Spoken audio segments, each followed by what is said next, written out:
RRB NTPC समर्थन mega live test. आज हम लोग इसका डिस्कशन करने वाले हैं। लेकिन ऑल रेलवे एग्जाम आत्मविश्वास मेगा लाइव टेस्ट ये एक्सपायर हो चुका था। हम सोचे थे आज इसका डिस्कस करेंगे, लेकिन थोड़ा सा लेट होने के कारण ये एक्सपायर हो गया। खैर, हम क्या ही कर सकते हैं। आज हम लोग समर्थन मेगा लाइव टेस्ट का डिस्कशन करते हैं, वरना ये भी आज रात तक एक्सपायर हो जाएगा। तो इसका हम लोग एनालाइज करेंगे और देखेंगे हमने इसमें कैसा परफॉर्म किया था। तो इसमें लगभग 15,000 लोगों ने अटैम्प्ट किया था, जिसमें से मेरे रैंक 228 बने थे, मेरे मार्क्स 89 आए थे।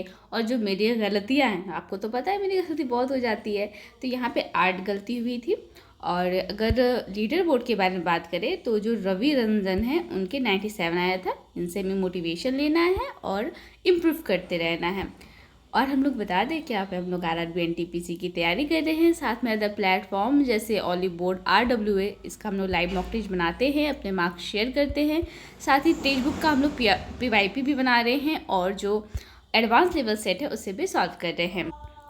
तो ये मार्क्स जो आए हैं इनको देख के हमें बहुत खुश नहीं हो जाना है, या फिर हमारा कभी मार्क्स कम आ जाता है हमें तो बहुत निराश दुखी नहीं हो जाना है। क्योंकि जो मार्क्स होते हैं वो हमारे कमियों को, हमें अपने कमियों पे नज़र, क्या हम बोल सकते हैं, जो हमारे मॉक्स होते हैं ना वो हमारे कमियों को बताते हैं कि हमारे में क्या कमी है, हम कैसे इम्प्रूवमेंट करते हैं और जो हम गलती है हम किस तरह की गलती कर सकते हैं। अगर आप मेरी गलती देखोगे, जैसे हम अपना एनालाइज करते हैं, तो हमको लगता है कि हम इजी क्वेश्चन में बहुत ज़्यादा गलती करते हैं। जैसे एक क्वेश्चन आया था, अनुपात का क्वेश्चन आया था, तो हम उसमें 7:8 है, हमको सिर्फ अनुपात निकालना है, जो कि बहुत ईजी है, लेकिन हम उसमें गलती करेंगे।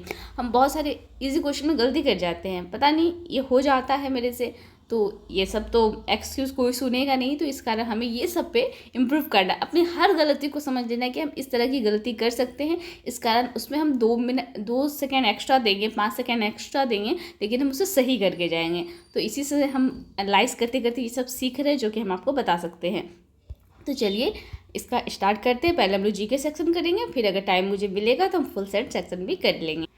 तो पहला क्वेश्चन है, निम्नलिखित में से किसने सल्तनत काल के 2 बुनियादी सिक्के चांदी और टंका और तांबे का जितल जारी किया था? तो ये किसने किया था? तो ये इल्तुतमिश ने किया था। ये हमसे बहुत बार, काफ़ी बार पूछा जाता है कि किसने चांदी का टंका, ये भी पूछता है कि चांदी का क्या, चांदी का टंका और तांबे का जितल। तो इसे आप ऐसे याद रख सकते हैं। तो चांदी में अनुस्वर आ रहा है, तो यहाँ भी अनुस्वर आ रहा है, ठीक है। चांदी का टंका और तांबे का में आप सोचिएगा अनुस्वर आ रहा है, तो देखिए तांबे में तो और यहाँ जीतल में तो हो जाएगा, दोनों में तो हो जाएगा। तांबे का जीतल और चांदी का टंका ये जारी किए थे, किसने किए थे? इल्तुतमिश ने जारी किए। तो इसको थोड़ा सा रिलेट कर लिया जाए, अगर भूल जाए कि इस अलाउद्दीन खिलजी होगा या कोई और होगा। तो इल्तुतमिश जब हम लोग पढ़े तो तमिश मिश आ रहा है, कोई चीज़ हम लोग मिस करते हैं ना, तो इल्तुतमिश ने जो चांदी का टंका और तांबे का जीतल जारी किया था उसको सब मिस करते हैं, तो इल्तुतमिश ऐसा आप याद कर सकते हैं, वरना याद है तो बहुत अच्छी बात है। नीचे दिया गया है, इल्तुतमिश ने दिल्ली सल्तनत के 2 सिक्के चांदी का टंका और तांबे का जीतल चलाए थे। इल्तुतमिश से पहले के शासकों द्वारा सिक्के चलाए गए थे जिन पर संस्कृत अक्षर, यहाँ तक कि बैल और शिवलिंग भी अंकित थे। इल्तुतमिश भारत में शुद्ध अरबी सिक्का शुरू करने वाला पहला व्यक्ति था। शुद्ध अरबी सिक्का शुरू करने वाला पहला व्यक्ति कौन था? तो इल्तुतमिश था।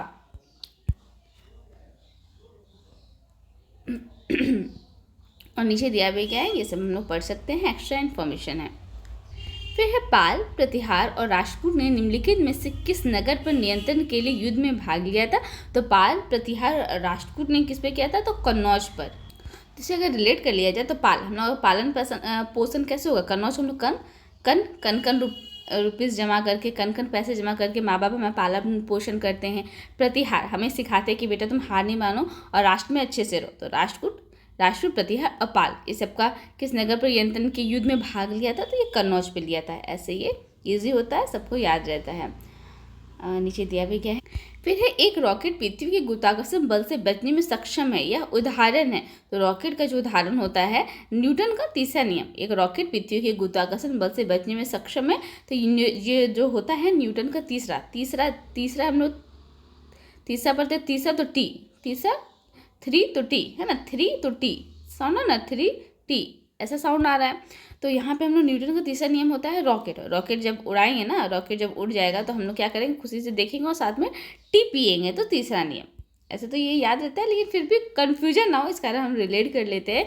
अगर आप यकीन मानिए थोड़ी सी ट्रिक को ध्यान में रखेंगे तो आप तुरंत इजीली 2 सेकेंड 3 सेकेंड में क्वेश्चन वो आप कर जाओगे, और विथ 100% एक्यूरेसी, 100% कॉन्फिडेंस।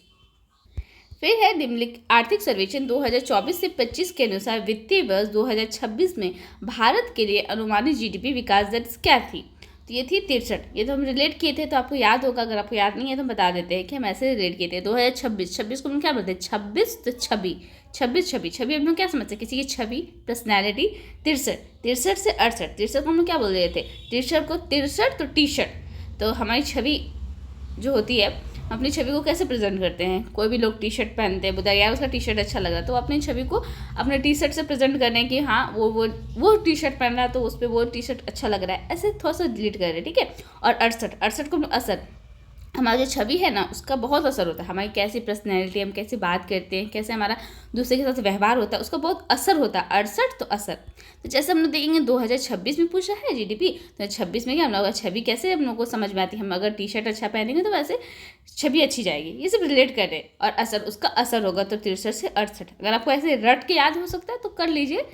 और मेरा ट्रिक ये है, इससे हम तुरंत बना सकते हैं। फिर है भारतीय संविधान के मूल पाठ में हमसे क्या पूछा? मूल पाठ में डैश अनुच्छेद शामिल है, तो 395 अनुच्छेद शामिल है। ये याद रखना है, मूल में कितने हैं? 395, लेकिन वर्तमान में 448 अनुच्छेद है और 12 अनुसूचियां है, ये भी हमें ध्यान में रख लेना है। और प्रेम बिहारी नारायण सिंह रायजादा ने भारतीय संविधान को हाथ से लिखा था। पूछता है कि हाथ से किसने लिखा था? तो प्रेम बिहारी नारायण रायजादा ने लिखा था, ठीक है। फिर है प्रसिद्ध संगीतकार उस्ताद अमजद अली खान का जन्म 1945 में कहाँ हुआ था? आपको बताना है कि ये आपने अटैम्प्ट किया था कि नहीं किया था। ये आया था काफ़ी चीज़ में, हम इसका ट्रिक भी बनाए थे। हम बता देते हैं, अमजद को हम लोग आम से रिलेट किए थे और ग्वालियर को ग्वाला से रिलेट किए थे। बोले ना, ग्वाला लोग तो ग्वाला का बिजनेस करते हैं, मतलब दूध का तो बिजनेस करते हैं, लेकिन अपने बिजनेस को एक्सपैंड करने के लिए और भी पैसा कमाने के लिए वो आम भी बेचते हैं। तो ऐसे हमने रिलेट कर लिए थे कि प्रसिद्ध संगीतकार उस्ताद अमजद अली खान का जन्म ग्वालियर में हुआ था। फिर है नागालैंड की आओ जनजाति का एक विशेष त्यौहार जो खेतों में बीज बोने के बाद मनाया जाता है। त्यौहार का नाम क्या है? तो त्यौहार का नाम मोत्सु महोत्सव है। नागालैंड के आओ जनजाति का एक विशेष त्यौहार जो खेतों में बीज बोने के बाद मनाया जाता है, उस त्यौहार का नाम क्या है? नागालैंड में हॉर्नबिल में मनाया जाता है, लेकिन हॉर्नबिल यहाँ पे नहीं होगा, मीमकोट मिजोरम में मनाया जाता है। और आओलांग जो है, वो आओलांग भी कहाँ मनाया जाता है? दिया हुआ है, आओलांग भी नागालैंड में मनाया जाता है। तो अगर इसे रिलेट कर लिया जाए तो मोत्सु को हमने मौत से रिलेटेड, मोत्सु तो मौत हो गया, किसी का भी मौत। नागालैंड के आओ मतलब आ सकता है, आओ आ सकता है, मौत कभी भी किसी को मौत आ सकता है ना, किसी को तो कुछ पता नहीं कि नेक्स्ट क्षण क्या होने वाला है, तो मौत कभी भी आ सकता है। तो ऐसे में रिलेट कर लेंगे। और ये जो मनाया जाता है खेतों में बीज बोने के बाद मनाया जाता है। बाकी हॉर्नबिल भी नागालैंड में मनाया जाता है, आओलांग भी नागालैंड में मनाया जाता है, मीमकोट सिर्फ मिजोरम में मनाया जाता है। वह निम्नलिखित में से कौन मानव शरीर की सबसे लंबी कोशिका जो तंत्रिका कोशिका है? नर्वस, इसको क्या कहते हैं इंग्लिश में? तंत्रिका को नर्वस, ओहो सॉरी लाइट नहीं है, हाँ इसे क्या कहा जाता है? इसे नर्व सेल कहा जाता है। जो तंत्रिका कोशिका होती है वो जो होती है सबसे लंबी तंत्रिका कोशिका सबसे लंबी होती है। इसे न्यूरॉन भी कहा जाता है।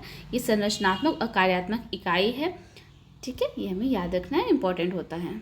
फिर है मनुष्यों में स्टार्च जैसे कार्बोहाइड्रेट का पाचन निम्नलिखित में से किस भाग से शुरू होता है? जो कार्बोहाइड्रेट का पाचन है वो कहाँ से स्टार्ट होता है?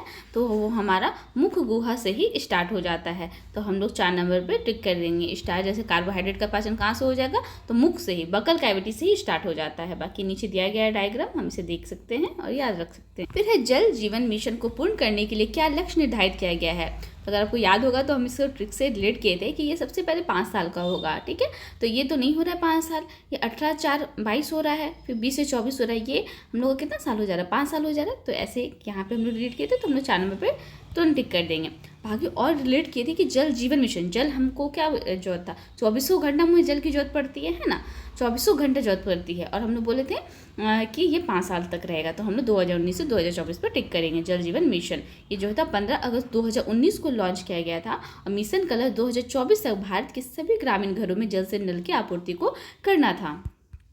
फिर निम्नलिखित में से कौन सा नृत्य रूप शास्त्रीय नृत्य नहीं है? तो जो बिहू है वो शास्त्रीय नृत्य तो नहीं है, बाकी ये सब 8 शास्त्रीय नृत्य होते हैं। और नीचे दिया गया है कि ये सब के बारे में दिया गया है। छऊ के बारे में दिया गया है कि ये कैसा नृत्य है और कितने प्रकार के होते हैं। तो छऊ होते हैं वो 3 प्रकार का होता है, सरायकेला, मयूरभंज और पुरुलिया। जो सरायकेला होता है वो झारखंड में होता है, मयूरभंज उड़ीसा में होता है और पुरुलिया जो होता है वो पश्चिम बंगाल में मनाया जाता है। फिर कायाकल्प और शहरी रूपांतरण के लिए अटल मिशन किस मंत्रालय के अंतर्गत आता है? तो अटल मिशन जो होता है वो आवास और शहरी मामले। तो सबसे पहले आप याद कर सकते हैं अटल, और से अटल है तो और से आवास, ऐसे रिलेट कर सकते हैं। बाकी अमृत है, अमृत का फुल फॉर्म अगर देखेंगे तो नीचे दिया गया है, नहीं दिया गया, बाकी इसका फुल फॉर्म भी पूछा जाता है। तो हमें याद रखना है कि अमृत और शहरी रूपांतरण के लिए अटल मिशन, तो आवास और शहरी मामले, शहरी रूपांतरण शुद्ध शहरी मामले हो जाएगा। फिर है लॉर्ड वेलेस्ली ने 1800 में फोर्ट विलियम कॉलेज की स्थापना कहाँ की थी? रिपीटेड क्वेश्चन था, लेकिन हमें याद रखना है कि 1800 में फोर्ट विलियम कॉलेज की स्थापना कहाँ की थी? कोलकाता में की गई थी। फोर्ट विलियम कॉलेज का नाम बदल दिया गया है, आप बता सकते हैं कि बदल के क्या नाम रखा गया है। फिर है निम्नलिखित में से कौन सा युग्म जंतु जगत के जंतु संघ से संबंधित गलत है? तो गलत इसमें कौन था? लीवर फ्लूक, नेमेटोडा, शाइकन, पोरिफोरा, झिंगा, अर्थोपोडा, स्टार, इकाइनोडर्मिटा। तो 1 नंबर ही गलत था। हम लोग का साइकन, हम लोग बोले थे ना पॉरीफेरा, साइकन पॉरीफेरा, इसे रिलेट किए थे हम। हमें बोलते तुम साइको हो क्या जो हर जगह पोर्स कर रहे हो? पोर मतलब क्या होता है? छिद्र होता है। तुम साइको हो क्या हर जगह तुम पोर कर रहे हो? तो या फिर ऐसे भी रिलेट करते हैं हम लोग, जो साइकिल चलाते हैं वो पोर पैर से चलाते हैं ना, पैर से पैडल मारते हैं, तो पोरीफेरा। 2 तरह से आप याद कर सकते हो, बाकी याद है तो ठीक है। झिंगे ऑर्थोपोडा, झिंगा उंगा होता है कहाँ होता है? अर्थ पे होता है, तो ऑर्थोपोडा। स्टार फिश तो इकाइनोडर्मेटा, डर्मेटा, ठीक है। स्टार लोग जो होते हैं, जो फिल्म स्टार होते हैं, वो कभी किसी से डरते नहीं, उनके पास बहुत पावर होता है, पैसा होता है, वो डरते नहीं है, तो गाइनोडर्मेटा। बाकी लिवरपूल निमोटेटा ये गलत है। फिर लोहे को संक्षारण और जंग से बचाने के लिए उस पर आमतौर पर किस परत चढ़ाई जाती है? तो गैल्वेनाइजेशन कहा जाता है, जिसे हम लोग क्या कहते हैं, मतलब जिंक की परत चढ़ाई जाती है। तो हम लोग 4 नंबर पर टिक कर देंगे। फिर है 2025 में उद्घाटन खो खो विश्व कप में पुरुष और महिला दोनों ट्रॉफी किस देश ने जीती है? तो याद रखना ये पहली बार आयोजित हुआ था और हमारे भारत में हुआ था, और पुरुष और महिला दोनों में भारत ने जीत लिया था। और आपको ये बताना है ये किस स्टेडियम में खेला गया था। फिर है निम्नलिखित में से किस शासक का उल्लेख प्रसिद्ध बौद्ध ग्रंथ मिलिंद पन्हो में राजा मिलिंद के रूप में किया गया था? तो मिलिंद मोमो आएगा, तो मिनांडर का किया गया था। फिर है निम्नलिखित में से भारतीय संविधान की गैर संघीय विशेषता है? तो 2 विशेषता होती है, एक होती है यहाँ पे दिया गया बहुत अच्छे से संघीय विशेषता, एक होती है एकात्मक विशेषता। तो हमसे गैर संघीय मतलब एकात्मक के बारे में पूछ रहा है, तो एकात्मक का हो जाएगा एकल संविधान। एकात्मक तो एकल संविधान। बाकी ये जो स्वतंत्र न्यायपालिका है, लिखित संविधान है और शक्तियों का विभाजन, वो संघीय है। तो हमें इसे याद रख लेंगे, संघ वाला, द्वैध संघ वाला हो जाएगा, लिखित संघ वाला हो जाएगा। शक्तियों का विभाजन जो होगा वो संघ में होगा। संविधान की सर्वोच्चता संघ में, कठोर संविधान संघ में, स्वतंत्र न्यायपालिका संघ में, द्विसदनात्मक संघ में। बाकी मजबूत एकात्मक एकल संविधान, एकात्मक संविधान का लचीलापन, एकात्मक आपातकालीन, एकात्मक एकल नागरिकता, एकात्मक एकीकृत न्यायपालिका, एकात्मक और अखिल भारतीय सेवाएं, तो एकात्मक। ये काफ़ी अच्छा, आप स्क्रीनशॉट लेके इसे याद कर सकते हो। फिर है आईसीसी पुरुष ODI cricket of the year 2024 का पुरस्कार किसे दिया गया है? ये जो पुरस्कार दिया गया है वो अजमतुल्ला उमरजई को दिया गया है। तो ये टेस्ट में काफ़ी बार आया था कि ODI cricket of the year Azmatullah Omarzai को दिया गया। फिर है नगद आरक्षित अनुपात मुद्रा आपूर्ति को नियंत्रित करने का उपकरण है। जो नगद आरक्षित अनुपात होता है, जिसको हम लोग SLR कहते हैं, है ना, सॉरी कैश रिजर्व रेशियो कहते हैं, कैश रिजर्व रेशियो कहते हैं, उसको आपूर्तित कौन करता है? तो ये गुणात्मक या मात्रात्मक, तो हम लोग बोले थे, बहुत बार हमें गलती की थी, तब वो जाके याद हो, ये मात्रात्मक होता है, क्वालिटेटिव होता है, ना कि क्वांटिटेटिव होता है। क्वांटिटेटिव होता है, ना कि क्वालिटेटिव होता है। उसका तो क्वालिटी कुछ नहीं होता है ना, उसको क्वांटिटी होगा, तो हम लोग 2 नंबर पर टिक करेंगे, मात्रा होगा। फिर है भारत के अंतरिक्ष कार्यक्रम का एक महत्वपूर्ण घटक विकास इंजन किसने विकसित किया? तो अंतरिक्ष कौन करेगा? तो इसरो करेगा। और इसरो की स्थापना कब हुई थी, ये आपको बताना है। फिर है निम्नलिखित में से कौन कैल्शियम कार्बोनेट का एक रूप नहीं है? तो चूना पत्थर है, चौक है, संगमरमर है, बिना बुझा हुआ चूना नहीं है। तो हम लोग 4 नंबर पर टिक कर देंगे। फिर है किस युद्ध के कारण विजयनगर साम्राज्य का विनाश हो गया था? तो ये तालीकोटा की जो लड़ाई हुई थी उसमें युद्ध का विनाश हो गया था। तालीकोटा को राक्षसी तंगड़ी का युद्ध भी कहा जाता है, ठीक है। और ये कब हुआ था आपको बताना है। फिर केंद्र सरकार के गैर योजना व्यय के बारे में कौन सा कथन सही है? तो ये सेट में आया हुआ था, लेकिन हम भूल गए थे और हम गलत कर दिए थे। तो व्यय जो होता है ब्याज भुगतान पर होता है, जो व्यय होता है, खर्चा होता है जो ब्याज भुगतान पर होता है, ये बात सही होगा गैर योजना व्यय के बारे में।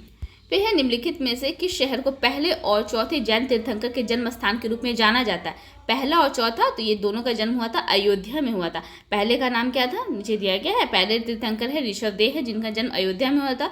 दूसरे थे अजितनाथ, जिनका जन्म भी अयोध्या में हुआ था। तीसरे थे संभवनाथ, जिनका जन्म श्रावस्ती में हुआ था। और चौथे हैं अभिनंदन नाथ, जिनका जन्म अयोध्या में हुआ था। हमें एटलीस्ट चारों याद होने चाहिए।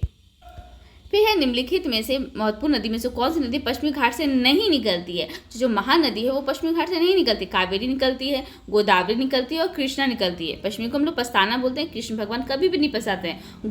गोदान आप करोगे तो कभी नहीं पछताओगे। और कावेरी भी कभी नहीं पछताती है। महानदी जो होती है वो पश्चिमी घाट से नहीं निकलती है। फिर है मिजोरम के 25वें राज्यपाल के रूप में किसने शपथ ली? मिजोरम के तो वीके सिंह। तो वीके को हम लोग बोलते हैं, जोर लगाते हैं, वीक रहो। वीके को हम लोग वीक बोल सकते हैं ना, कमजोर। बोले तो आप वीक रहो या स्ट्रांग रहो, लेकिन आपको तो जोर लगाना ही पड़ता है। किसी भी चीज़ में आपको पढ़ना है तो आपको थोड़ा सा क्या बोलते हैं, जोर लगाना पड़ता है कि हमें पढ़ना है, हमें अपने रूटीन को फॉलो करना है। फिर है गर्भावस्था परीक्षण में किस हार्मोन का प्रयोग किया जाता है? तो गर्भावस्था में HCG हार्मोन का प्रयोग किया जाता है, जिसका फुल फॉर्म था ह्यूमन कोरियोनिक गोनाडोट्रोपिन। गर्भावस्था में इसका प्रयोग किया जाता है। फिर है वर्ष 2011 की जनगणना से प्राप्त अंतिम आंकड़ों के अनुसार भारतीय साक्षरता दर कितनी है? तो हमें जनगणना याद होना चाहिए, हम टिप्स पे होने चाहिए। 74.04 है, जिसमें मेल का लिटरेसी पूछेगा 82.14 है, महिला का 65.46 है, बाकी केरल का 94%, फिर लक्षद्वीप का 91.8%। ये सब भी हमें देख लेना है। फिर है निम्नलिखित में से वो व्यक्ति कौन है जिनका नाम देवान प्रियदर्शी भी था? तो ये अशोक है, देवान प्रियदर्शी। अशोक क्या थे? बहुत प्रिय थे, इनका नाम था देवान प्रियदर्शी, मतलब देवताओं की प्रिय। फिर है निम्नलिखित में से किस रसायन के कारण पटाखा फूटने से चमकदार लाल रंग दिखाई देता है? तो स्ट्रॉन्सियम के कारण कौन सा रंग दिखाई देता है? लाल रंग दिखाई देता है। स्ट्रॉन्ग तो स्ट्रॉन्ग को हम स्ट्रॉन्ग पढ़ ले, बिल्कुल पढ़ सकते हैं। स्ट्रॉन्सियम तो स्ट्रॉन्ग। तो लाल रंग कैसा होता है? रेड कलर एकदम स्ट्रॉन्ग दिखता है ना। हमें कुछ भी रेड से अगर हम हाईलाइट कर रहे हैं तो वो कितना दिख रहा है? स्ट्रॉन्ग दिखता है, तो स्ट्रॉन्ग। फिर है आत्मकथा इन the afternoon of time and autobiography. ये तो बहुत इजी था, लेकिन पता नहीं, हम तो दूसरी दुनिया में रहते हैं तो हम गलत कर दिए थे। तो यहाँ पे हरिवंश राय बच्चन हो जाएगा। In the afternoon of time and afternoon of Harivansh Rai Bachchan, जो अपनी मधुशाला, उनकी कितनी कृति मधुशाला और भी है, हमको याद नहीं आ रहा है एग्जैक्ट अभी। तो आफ्टरनून ऑफ टाइम, तो वो आफ्टरनून तक अपनी जो कृति है उनको लिखते रहते थे। नीचे दिया गया है तो लिखते हैं। उनकी मधुशाला बहुत फेमस है, इस कारण उससे भी कोई याद रहता है। फिर है निम्नलिखित में कौन सा हड़प्पा शहर नहीं था? लोथल तो था, धोलावीरा भी था और सोतका को भी था। मेहरगढ़ नहीं था। मेहरगढ़ तो एक नौपाषाण स्थल था जो पाकिस्तान के बलूचिस्तान में बोलन दर्रे के पास स्थित है। फिर है भारत में, भारतीय संविधान में मौलिक अधिकार, तो हम लोग बोले थे अधिकार तो अमेरिका, अ से अधिकार, अ से अमेरिका। वही हमसे पूछ दिया था मौलिक कर्तव्य, तो मौलिक कर्तव्य था रूस। बोलते कर्तव्य को मानो, रूसो नहीं। और नीचे दिया भी गया, आप इसे याद भी कर सकते हो। फिर है केंद्रीय बजट 2024 से 25 के अनुसार वित्तीय वर्ष 2024 से 25 में किसके बारे में पूछा है? 24 से 25 के बारे में पूछ रहा है। कर प्राप्ति की अनुमानित राशि क्या है? तो जो कर प्राप्ति की अनुमानित राशि है वो 26.02 लाख करोड़ रुपए। तो हमने क्या याद रखना था कि वित्तीय वर्ष 2024 से 25 में कर प्राप्ति, जो कर का प्राप्ति होगा ना, उससे हमारी छवि क्या हो जाएगी? अच्छी हो जाएगी। छवि को क्या बोलते हैं? छवि बोलते हैं। जब कर हम प्राप्त कर जाएंगे तो हमारी छवि अच्छी हो जाएगी। तो 26.02 लाख करोड़ रुपये, ये हमें याद रखना है, 28.02 नहीं हो। फिर गरीबी रेखा पर नए सिरे से विचार करने के लिए भारत सरकार द्वारा तेंदुलकर समिति की नियुक्ति किस वर्ष की गई थी? जो तेंदुलकर समिति है उसकी नियुक्ति 2005 में की गई थी। तो इसे अगर रिलेट किया जाए तो तेंदुलकर समिति तो गरीबी पे आई थी, तो 2005 हम लोग बोलते हैं आँच आना, बोले ना, गरीबी लोगों पे कोई आँच ना आए, इस कारण तेंदुलकर समिति की गठन की गई थी। फिर है राष्ट्रपति महात्मा गांधी ने अपने किस पुस्तक में ग्रामीण अर्थव्यवस्था की आत्मनिर्भरता को बताया है? तो यहाँ से नवजीवन, हरिजीवन, ये तो गांधी जी का है, लेकिन हमें याद रखना है कि ग्रामीण अर्थव्यवस्था की आत्मनिर्भरता को बताया हिंद स्वराज। हमारे हिंदू को हम लोग हिंदुस्तान में, हमारे हिंद में, हमारे राज्य में ग्रामीण अर्थव्यवस्था के बारे में बताया जा रहा है महात्मा गांधी जी के द्वारा। तो ये बहुत अच्छी बात है ना। आत्मनिर्भरता किसमें मिलेगा? हिंद के, हिंदुस्तान के स्वराज में ग्रामीण लोग भी आत्मनिर्भर बन चुके हैं, और तो हमने ऐसे ही रिलेट कर लिया। फिर है रात के समय खुले आकाश में तारों के टिमटिमाने किससे समझाया जाता है? तो ये प्रकाश का अपवर्तन। अगर आपको इसमें दिक्कत होता है तो हम एक ट्रिक बता देते हैं कि जो तारा होता है वो कहाँ होता है? अप ऊपर होता है ना, तो ऐसे हम रिलेट कर लिए, कभी भी हम नहीं भूलेंगे। तारे कहाँ होते हैं? ऊपर टिमटिमाते हैं, तो अपवर्तन। फिर केंद्रीय मंत्री नितिन गडकरी द्वारा सड़क दुर्घटना पीड़ितों के लिए कैशलेस उपचार योजना के तहत प्रदान की जाने वाली अधिकतम कवरेज कितनी है? तो 1.5 लाख रुपए। तो इसको हमने ऐसे लीड किए थे, जहाँ पॉइंट रहता है उसको हमने नेगलेक्ट कर देते हैं। 15 को हम लोग बोलते थे पन को फन बोले थे, बोले ना, अगर हमें कैशलेस उपचार मिल जाएगा, 15 आ रहा है तो पन को फन फंड से रिलेट कर देते हैं। अगर हमें कैशलेस उपचार मिल जाएगा, मतलब हमें कोई भी पैसा नहीं लगेगा और हमारा उपचार हो जाएगा, तो हमें क्या हो जाएगा, फन हो जाएगा, बहुत मज़ा आ जाएगा कि चलो यार मेरा उपचार भी हो गया, मुझे पैसा भी नहीं लगा, तो हम फन से रहेंगे। मीन्स हमें उतना दुख नहीं होगा कि हमारे इतना पैसा खर्च हो रहा है। ठीक है, ऐसे हम लोग रिलेट कर। फिर है भुवनेश्वर में आदिवासी मेला के दौरान उड़ीसा के मुख्यमंत्री मोहन चरण मांझी द्वारा कौन सी योजना शुरू की गई थी? तो ये जो योजना शुरू की गई थी वो शहीद माधो सिंह हाथकरघा योजना। भुवनेश्वर में आदिवासी मेला के दौरान उड़ीसा के मुख्यमंत्री मोहन चरण मांझी द्वारा भुवनेश्वर में आदिवासी मेला, तो शहीद माधो सिंह हाथकरघा योजना। तो आदिवासी में जो शहीद हो गए हैं माधो सिंह, उनके बारे में योजना में ये बनाया गया था। क्या चीज़ बनाया गया था? तो मेला के दौरान ये योजना शुरू की गई थी। बिरसा मुंडा नहीं, उत्कल नहीं, कलिंगा नहीं, ये भी सेट में आया हुआ है। तो दोस्तों यहाँ पर हमारा डिस्कशन कंप्लीट होता है। आप देखे होंगे कि हमने ट्रिक से कितने क्वेश्चन याद कर लिए थे। बस मेरे जीके सेक्शन में एक गलत हुए हैं, जो कि मैंने पढ़ा था और वो हम भूल चुके थे, इस कारण वो गलत हुआ था। ओनली 85 नंबर, बाकी जो इधर गलती हुआ मेरे सिर्फ मैथ्स और रीजनिंग में गलती हुए हैं। मतलब मेरे 8 गलती में 7 गलती मैथ और रीजनिंग में हम किए हैं और बाकी एक गलती सिर्फ जीके में हुआ था। ये कैसे हुआ? हमारे रेगुलर रिविजन से हुआ है। और साथ में हमने जो ट्रिक बनाया है, जो इजली ट्रिक को याद करने की आपको मैंने बताया है कैसे आप याद कर सकते हो, वो काफ़ी बेनिफिट करेगा। आप बहुत ही कम टाइम में 2 से 3 सेकेंड में, 4 सेकेंड में, 5 सेकेंड में आप उसे कर जाओगे और आपको डर भी नहीं रहेगा कि हम गलत कर पाए हैं। तो ये ट्रिक आपको कैसा लगा, ये वीडियो आपको कैसी लगी, आपको जीके सेक्शन याद हुआ कि नहीं, मुझे कमेंट बॉक्स में अपने रिव्यू जरूर शेयर करें। मेरे चैनल को लाइक करें, सब्सक्राइब करें और शेयर करें। यहाँ तक देखने के लिए शुक्रिया।